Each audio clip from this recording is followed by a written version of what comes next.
Zdravím všechny, vítám vás tady u dalšího videa.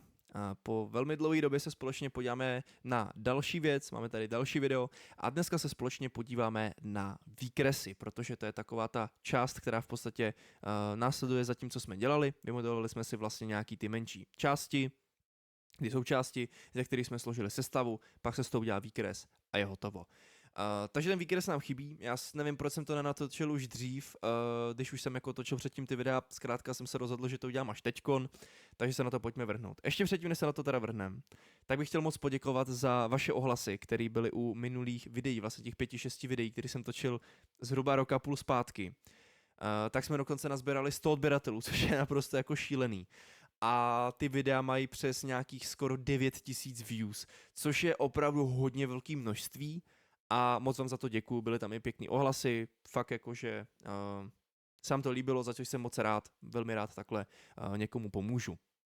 Bohužel už mám nový počítač, takže, nebo respektive se mi nechce zapojovat ten můj starý, takže bohužel tam nemám tu sestavu aktuálně teď, kterou jsme vlastně dělali, takže použijem něco jiného, máme tady hydromotor.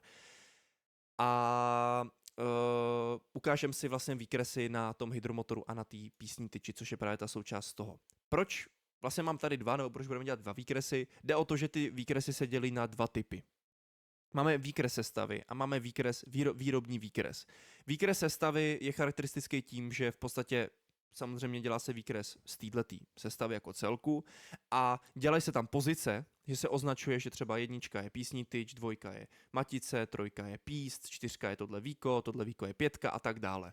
A co se týče rozměru jakožto kótování, tak se kótují jenom ty hlavní důležitý rozměry, jako je třeba délka největší šířka, v našem teda případě ještě teda jakoby ten píst, když vlastně jede do té dolní úvratě, tak se nejvíc tady vysune, takže ta maximální délka s tím vysunutím té písní tyče, ono se tam netočí, tam se to posouvá tam a zpět.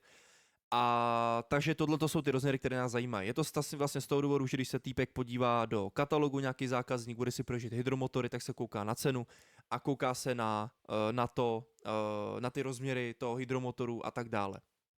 Takže to je to, co ho tam zajímá, to, co tam musí být zobrazeno a tak dále. Dále je tam potom teda výrobní výkres, to teda budeme potom dělat z té písnice, písní tyče, kde sem přímo právě kótují ty rozměry a jde to přímo do haly, aby to vyrobili, takže tam musí být opravdu všechno okótované, tolerance a tak dále, a tak dále, a tak dále. Takže tak. Ještě tady je další věc a to je kusovník, což je vlastně seznam položek. A to je vlastně tady tohleto, kde je to vlastně takováhle tabulka, která vlastně bych řekl, že slouží na dvě věci. První, aby to bylo takový jako přehledný a všechno jako na jednom místě se podívá, z kolika částí se to skládá a tak dále, ale ta hlavní, nejdůležitější dle mého názoru část je to, že je týpek, který nakupuje nebo zajímá se o ty materiály, zkrátka je nákupčí, koukne do skladu, jo, tohle není, tak já to objednám, nebo to seženu, tohle není, tak já to objednám, seženu a tak dále. Předtím, než se začne nějakým způsobem to vyrábět, tak samozřejmě musí být z čeho, takže právě týpek koukne do toho, koukne, co je, co není, tak objedná, co je, tak je a pohoda. Takže k tomu bych řekl, že hlavně slouží ten seznam položek. Samozřejmě, aby to bylo jakoby na jednom místě a bylo to prostě přehledný a tak dále, to je jasný. Ale tohle bych řekl, že je to nejdůležitější, nebo řekl bych, že pro mě by to bylo asi nejdůležitější. Nicméně to nás teď nezajímá. Nás zajímá výkres sestavy. Aktuálně. Takže my si to zvolíme úplně stejně, dáme si tady nový, vytvořit aktivní výkres. Nebo výkres aktivního modelu. Vy tady budete mít pouze tady tu šablonu, což je přímo od Solidu. Já tady mám další 3, což je od školy. V podstatě pokud tom děláte, tak si sežeňte od školy nebo od práce, nebo prostě tam, kde to děláte, tak si sežeňte ty jejich šablony, abyste to mohli dělat v nich, popřípadě to klidně dělejte od Solidu, je to celkem jedno. Nicméně já teda použiju to od školy. Takže výrobní výkres sestavy, OK, švihneme to tam. Takže v podstatě jediný, v čem se to dělí, tak je to, že to má i jako jiný razítko. Když tím s tím začínáme, tak nás zajímají dvě věci. První věc je, že nás zajímá měřítko, poměr jakých tam máme, takže se dáme teda 1:2. A tady z toho kostkou my si volíme, nebo krychlí si volíme jakoby pohled, který chceme mít. Důležitý je, abyste měli co nejméně pohledů, ale aby tam bylo zobrazeno absolutně všechno a nic nechybělo. To znamená, že když se na to podíváme, máme tady tyhle ty 2 kolečka. Jsou to vlastně díry vlevo a vpravo, takový ty černý. Jsou to vlastně díry se závitem, kam se našroubujou hadice, které přivádějí tu kapalinu. A odvádějí, jako, to je jedno, prostě přivádějí, odvádějí kapalinu. My, abychom se podívali dovnitř, protože jste si mohli všimnout té sestavy, že jsem to měl v řezu. To sami budeme chtít udělat i tady. Budeme chtít udělat ten řez té sestavy. To znamená, že my, když to rozřízneme, odřízneme prostě tu půlku toho válce s těma jakoby výkama, tak odřízneme samozřejmě i do hajzlu ty otvory. A to my samozřejmě nechceme. My chceme, aby tam byly zobrazený. Tak si řeknu, tak použiju nějaký jiný, zadní. No jenže teď je to na druhé straně, takže to furt stejně neuvidím. Tak použijeme jiný. Jenže to je ten nám nevyhovuje. Tam máme ten je úplně k ničemu. Teď máme tady ten je nám ještě víc k ničemu. Takže pokud máme pohled takový, nebo nám to nabízí pohledy, které nám nevyhovují, tak tady v tomhle my si můžeme zvolit uživatelský vlastní. A tady si zvolíme, jak my to vlastně chceme. Nám to bude teda vyhovovat takhle, zavřít, OK. A máme to, jak to chceme. Co se týče tady těch obdélníčků, jenom potom, no teď radši vylejzat z toho nebudu. Bacha, jo, já jsem už to točím asi na potřetí, protože se mi to vždycky nějakým způsobem pokazilo. Ne, radši bych z toho moc nevýžděl, jakoby z toho výkresu, protože to je fakt nějaký celý takový pochroumaný. Já jsem na chvilku vyjel do té sestavy, vysvětlil jsem tam něco a potom jsem se vrátil a už jsem nemohl udělat z nějakého důvodu řez, nevím prostě, co se s tím stalo, takže jako bacha na to. Nicméně v první řadě nás zajímá to, že tam máme tyhle ty čárkované čáry. To nám znázorňuje neviditelné hrany, to my úplně jako nechceme. Takže se to vypneme. Dále se budeme chtít podívat dovnitř, takže si dáme, nebudeme to chtít řezat celý, nám stačí částečný řez, respektive odříznout jenom půlku, dá se říct čtvrtku odříznout, když to budeme úplně jakoby kompletně celý. Takže si dáme částečný, klikneme, co chceme řezat a já si to zvolím takhle od půlky, takhle nahoru, odříznu. Když dáte částečný řez, tak to bude v podstatě vyřezávat tady tu část. Dáme zavřít. A teď je to zajímavý. Teď bychom si řekli, tak asi to bude řezání do půlky, ne? Jakože má to 130 na šířku, že jo? No tak nějakých 65, že jo? No, je to nějaký celý postižený, absolutně nechápu, jak to funguje, ale to číslo je 90. V mém případě, aby se to rozřízlo přesně tak, jak my budeme potřebovat. Nechápu, jako jak to funguje, nevím, já fakt nevím, jako fakt by mě to zajímalo, jak to vlastně funguje, nicméně zkrátka, kdybych tam dal 65, tak se mi to tady ani pořádně nerozřízne, což je fakt hodně jako špatný. Takže dejme tomu. Je to teda 90, musíte to teda zkoušet, dokud to prostě nebude. Takže v podstatě díky tomu, my jsme to rozřízli, tak my v podstatě tady vidíme dovnitř, vidíme tady právě tu písnici, ten píst, matici, ty otvory, o kterých furt mluvím, tak to tam máme. A máme to v podstatě tak, že už nám to celkem vyhovuje. Co se týče té písnice, jak je rozřízla, tak je to takový, no, ne úplně pěkný. Možná by bylo dobrý tu písnici nechat jakoby nerozřízlou. Nicméně u té písnice je důležitý to, že my potřebujeme tam zobrazit tady tohle, že tam je ten otvor, skrz na skrz, protože tady se potom dává takovej váleček, aby tam právě nedošlo jakoby k povolení té matice. I když nevím, proč tady v té matici to není vyřezaný. Já nevím, jestli to byl jako, přímo jako finální nějaký jako výkres, nebo sestava, kterou jsem odevzdával, že bych to úplně jako asi nějak neřešil. Nicméně, dejme tomu, že bych to nechal takhle, možná bych trošku tady poupravil, co se týče té písnice, tady samozřejmě v tom se dá celkově tady v tom tak nějak pohrát, když se dáme CTRL levej, tak si to celý označíme a když tady potom se podíváme třeba na tu písní tyč, tak tady můžeme udělat, nevím, třeba ten dřez, tak ho můžeme dát pryč. Nepočkat, ne, stýl výplně. jo, tak to můžeme klidně dát pryč, aby to nebylo takový hnusný, vypadá to teďkon líp, jo, vypadá to, že to v podstatě ani jakoby v řezu není, což je super právě, že nám to jakoby takhle zobrazí, takže to můžeme klidně dát takhle. Je to asi jedno, to už je jako si v tom celké pohrát, nicméně tady teďkon, co jsem vám chtěl ukázat, je to, že se to dá takhle částečně vyříznout. Další věc, která, no to si ještě tak ukážem potom u té další sestavy, takže v podstatě takhle by to bylo. Další, co nás teda zajímá, tak je nějaký ty základní rozměry, takže můžeme teda udělat ten rozměr vlastně okotovat tady tohle, to vlastně ještě budeme to úplně až tady pusměknout. Uděláme to teda takhle, takže vlastně to je úplně ten jakoby nějaký ten zvyk, není teda maximální, tam by ještě teda měl být kota takhle dozadu, ale to nás teď nezajímá. Ještě nás zajímá samozřejmě nějaká šířka, která z nějakého důvodu není 130, ale je to 120. Tak je to dokonce ještě víc, nevím. Ne, počkej, já jsem to možná, ne, dobrý, no, to je jedno, nechme to bejt. Takže nějaká ta šířka nás tady zajímá, že jo, tohle to. Co se týče té díry, asi můžeme taky okotovat tu díru, důležitý osy, jo, na to nezapomínat, už jsem na to zapomněl. Udělat rozhodně osy, takže švihnu to tam. Osy musí být u rotačních součástí. A ještě teda bych možná okotoval tady tyhle ty díry, protože to je taky dost jako důležitá věc, protože třeba ten týpek má jakoby nějakou hadici, která má nějaký rozměr. A zajímá ho, jestli ta hadice mu do toho bude vyhovovat. Takže já bych určitě ještě okotoval tuto díru se závitem. Jo. To bych rozhodně jako okotoval. Plus teda tohle maximální zdvih a myslím si, že to asi stačí, že tam není jako moc dalšího jako vymýšlet. Možná ještě bych okotoval třeba tohleto, jak je jakoby to tělo, jak je velký, asi bych to nechal být. Nicméně další důležitá věc, tak je samozřejmě to pozicování, který máme vlastně tady. Máme tady pozici, takže my si v podstatě jenom klikneme.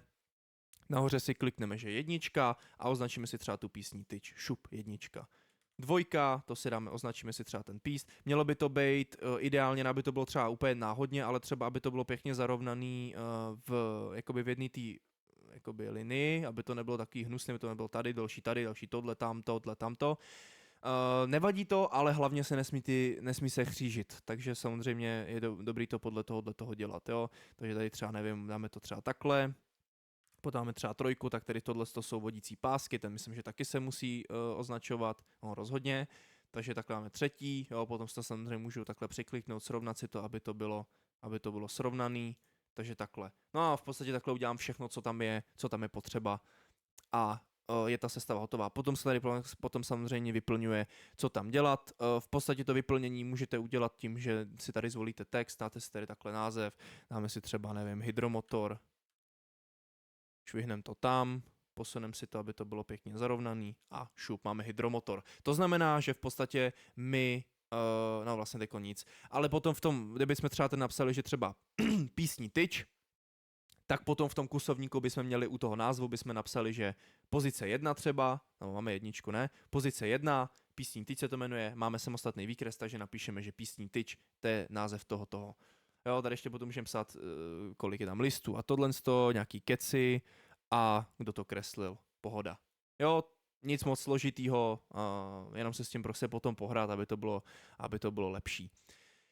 Další věc teda tak je výrobní výkres této písní tyče. To už bude trošku větší zábava. Když se podíváme na ten výkres, jak by měl úplně správně celý vypadat, nebo dejme tomu, nevím, jestli to teda je úplně vyloženě celý správně, myslím, že jo, tak by to mělo vypadat nějakým takovýmhle způsobem, což je dost velký přepal a myslím si, že na to, že teď začínáme, tak je asi zbytečný to tady nějakým způsobem zmiňovat. Kdybych to teda měl nějak popsat, jak to v podstatě dělat,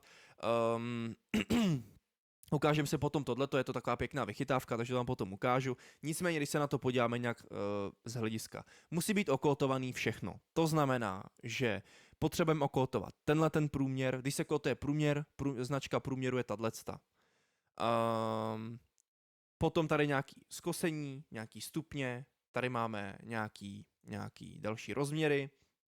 Když se podíváme tady, co tyhle ty písmenka a čísla, které jsou za tím rozměrem, tak to jsou tolerance. Což v podstatě tolerance vám jako říká, jak moc můžete mít jakoby tu odchylku od toho rozměru. Když tam je malý písmeno, tak je to u hřídelí.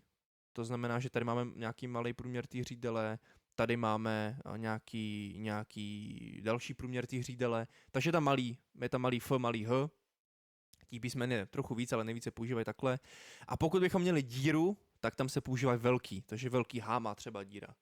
Jo. Když máme závit, tak se používá M, jakože metrický závit, M, takže M30.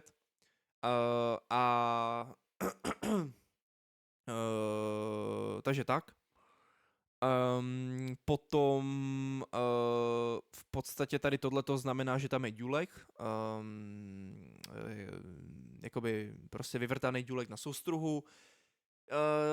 Takhle, těch důlků je víc, mají různé označení, takový, že tam nesmí zůstat, jakože ho tam buď můžeme ho tam nechat, že ho prostě použijeme, protože ho potřebujeme na něco, například třeba obrábění mezi hroty, že v podstatě my si to uchytíme tady, jakoby uděláme si takhle důlky, to přichytíme, tady to samý a ta hřídel se nám otáče, můžeme mít no to je jedno, asi to nebude zbytečný vysvětlovat. Prostě důlky, to je jedno, kašlete na to. A tady tyhle ty značky, co to vlastně znamená, tak to jsou geometrické tolerance. Asi taky úplně nebudu rozebírat, co to je, protože jak říkám, jako tady my jako začínáme a to asi není úplně potřeba tady tohleto říkat. Nicméně taková ještě zajímavá věc a důležitá tak je tohle, což jsou značky drsnosti. RA je aritmetický průměr té drsnosti. Drsnost je vlastně jakoby, že se veme nějaký úsek, třeba prostě takovýhle úsek na ty hřídely a my vlastně to číslo nám znázorňuje, jak moc drsnej ten povrch je, jak moc jakoby geometricky jakoby rozdílný je. No, nevím, jestli jsem to vysvětlil správně, jako jestli to je k pochopení. Zkrátka ta drsnost, ta kvalita toho povrchu, tak právě to je to číslo, že čím menší, tak tím jakoby hladší povrch to je, čím větší, tím víc hrubší je, když to tak v podstatě vezmeme. Jo, to se potom označuje tady přes ty základny a tak dále, ty geometrické tolerance a tak dále, to bych asi úplně neřešil. Nicméně takhle nějak by to teda mělo vypadat celkově. My si to teda vysvětlíme jenom tak nějak jakože zlehka, jenom jsem chtěl jako ukázat, jak by to fakt jako mělo vypadat. Takže my si zvolíme tady šablonu na ten výrobní výkres, dáme si OK. No a teďko nám to vyhovuje celkem v pohodě, protože tady vidíme vpravo, že nám to ukazuje tu díru, která je tam vyřízlá vpravo, takže nám to vyhovuje, hodíme si to sem. A teďkon právě je taková dobrá věc, my to třeba si ještě zvětšíme, protože to je celkem malý, ale teď nám to už jde mimo ten výkres, což samozřejmě my rozhodně nechcem. Tady jde samozřejmě udělat to, pokud máme nějakou fakt tu dlouhou část, že my si na to tady takhle klikneme a tady dole máme přerušovaný. A my si můžeme tady takhle úplně krásně přerušit tu hřídel, že prostě když se to rozklikneme, tak nám to vlastně tu hřídel takhle zkrátí, protože nám je jako zbytečně, my jsme to měli takhle dlouhý na tom výkrese a kor se nám to tady ještě nevejde. Je to mega dobrá vychytávka, takže rozhodně doporučuji tady tohleto používat. Nicméně, když se na to teda podíváme, můžeme teda použít tady tuhletu kótu, švihneme to sem, ale ne, počkej, chceme tady toto. Nore, co tam děláš na mě ramena? Halo, WTF, co je? Proč nemůžu udělat rozměr? To je, no tak to děláme tady, nevím, proč to nefunguje, to je jedno. Takže 40. Dává nám to čistě jenom rozměry, my to samozřejmě budeme muset dopisovat nějaký věci, jo. Takže když to vlastně vezmeme, tak když to tady rozklikneme, dáme si tady tohle, tak my si tady do toho můžeme zapisovat. Co chceme před textem, no tak chceme tam mít značku toho průměru samozřejmě, že jo. A pokud bychom tam chtěli ještě nějakou tu toleranci, tak to se potom píše tady za ten text, ta tolerance, takže všechno si můžeme tady psát a může se to dělat velmi jednoduše. Co se potom teda týče nějak dál, tak máme tady třeba nějaký skosení a tak dále. To by se potom teda označovalo tím způsobem, že si zase zvolíme tady ten rozměr, ale nás tam ještě zajímá to, že my tam máme ještě to skosení, tam bývá většinou samozřejmě nějaký stupně, my tam máme teda 15 stupňů tady, takže když se na to klikneme, upravíme si to tak, tady jenom k tomu napíšeme krát 15 a stupeň, použít a máme hotovo. Takže nějakým takovým způsobem, pokud bychom dělali teda ten závit, tak vlastně máme tady M30, takže vlastně nám to ukáže pouze 30, takže my si tady také před to můžeme napsat právě ty věci, je tam právě důležité tyhle ty věci si tam dopisovat, aby tam byly plus ještě teda ta tolerance tam chybí. Ale co je ještě taková docela důležitá a dobrá věc, tak je prosím pěkně řez, protože my se chceme podívat tady vlastně na tohle trošku blíž. To se v podstatě dělá tím způsobem, že si zvolíme tady rovinu řezu, klikneme si, že zase co chceme dělat a zvolíme si to takovýmhle způsobem. Tady už to neděláme kolem dokola, ale pouze, puste mě na prostředek, jenom tím způsobem, vypneme to, zavřeme to a teďkon nám to ukazuje tyhle ty čáry, nebo tyhle ty šipky. Ty šipky nám znázorňují to, že tam, kam ta šipka směřuje, tak z toho pohledu my na to koukneme. To znamená, že když to bude mít vlevo, no jakoby ukážu jakoby takhle, tak ty šipky nám ukazují jako doprava. To znamená, že my se v podstatě posuneme tak, že uvidíme jakoby tu část z této strany zevnitř, jakoby takhle, tu část. Takže my to takhle klikneme a máme ten řez. Teď, abychom to dostali ven, tak si musíme dát ten řez, klikneme na tohle a nám už to tady dovolí mít právě ten řez, který my chceme.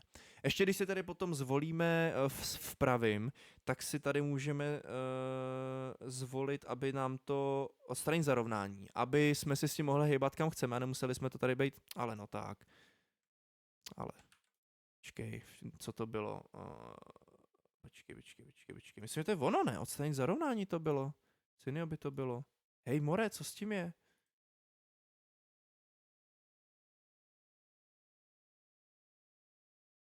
No mělo by to být odstranit to zarovnání. Proč to nefunguje?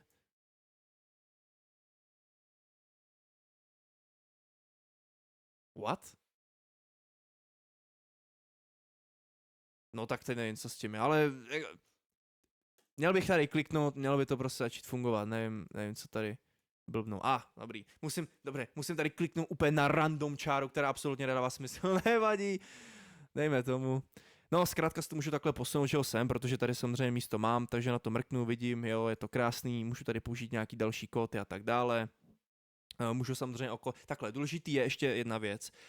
Samozřejmě se osy a tohle, jasný, to dělejte hned ty osy, zapomenete to průšvih. Ale co je důležitá věc, nesmí se kótovat neviditelný čáry. To znamená, že ten řez my děláme kvůli tomu, že já nemůžu udělat to, že bych udělal tohleto.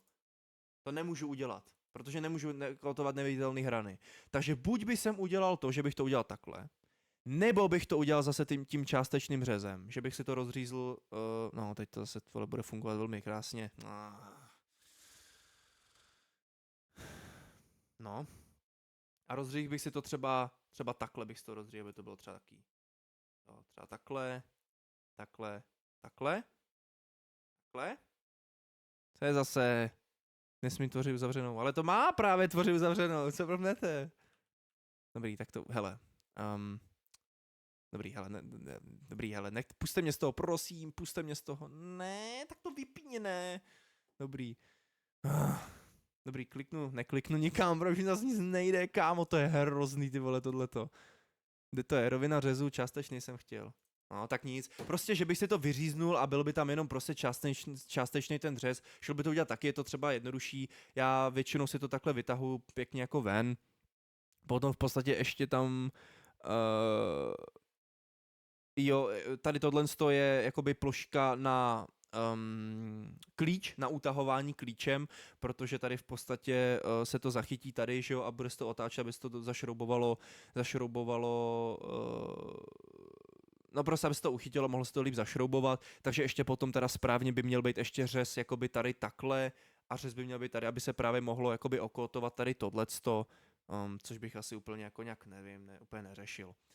Další potom rozdíly, co tam v podstatě jsou, tak v podstatě zase celková jakoby ta textura toho povrchu. Ještě potom tady, když jsou teda tyhle jakoby různé čárky, tak to znamená, že to je tvrdě chromovaný, aby to mělo jakoby lepší tvrdost.